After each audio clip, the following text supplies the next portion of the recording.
he is special to me, and I've got a real soft spot for him.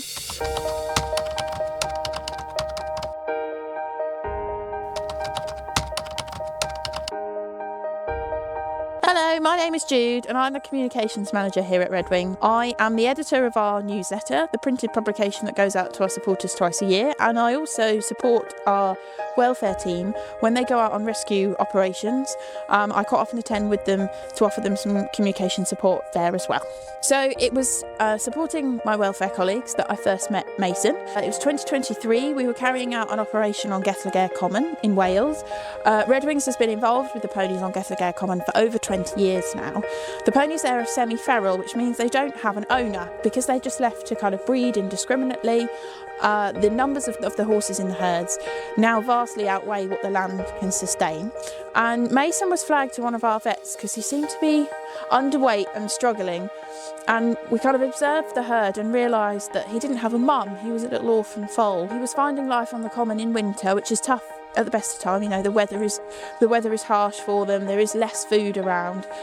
He was finding it really tough, and he was struggling to survive.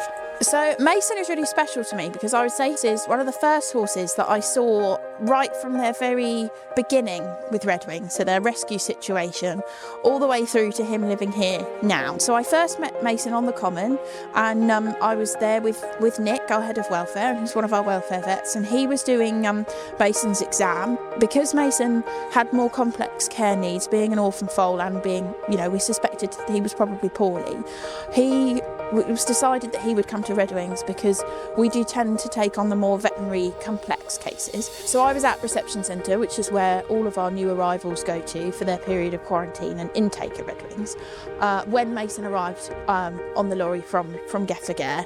And we opened the lorry and he was a tiny little scrap of a thing, and he kind of got as far as the ramp, and you could just tell that he was very weak, and he just laid down. And we kind of looked at him and he couldn't get back on his feet to come down the ramp. So I was there with Julie, who's one of our field officers, and we kind of, gave him a chance to get back up on his feet, but realised that he was going to need a little bit of help. Between us, we managed to lift him up and gently guide him off the lorry, just to give him that little bit of support on the ramp. Helped him down onto one of the wood chips at quarantine. So yeah, you could literally say I was quite hands-on at that point because we were physically lifting him. From there, I sort of followed his journey out of his first few days when he arrived. He did need a lot of care from our vets. He ended up having plasma transfusions, which is something that can be really important for weak foals like him. So I documented all of that as well, because his case is a really good example of all the care that we put into these horses, and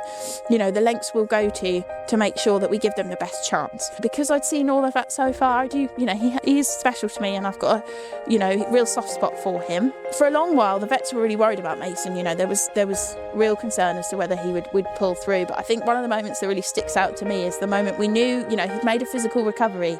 So then we got talking about the fact that this little youngster who came in kind of on his own was going to need a new friend.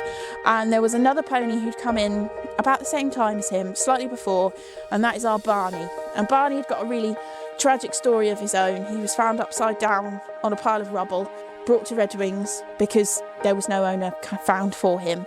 And again, his story is another one that really encapsulates why we do what we do. And these two youngsters found each other, and they just became such an iconic duo that we loved seeing, all the mischief that they would get up to, and just the both of them being able to be happy youngsters, really playful with each other, and exactly what you would want for a young pony. I've worked at Redwings for nearly 8 years now, and it's impossible to have just one favourite, and I would never claim to just have one because there's too many to choose from. But I do think there are horses that just stick out to you, and it's more for me to do with moments where I've really felt immense amount of pride and really understood, what Redwings does and why we do it, and that is Mason for me.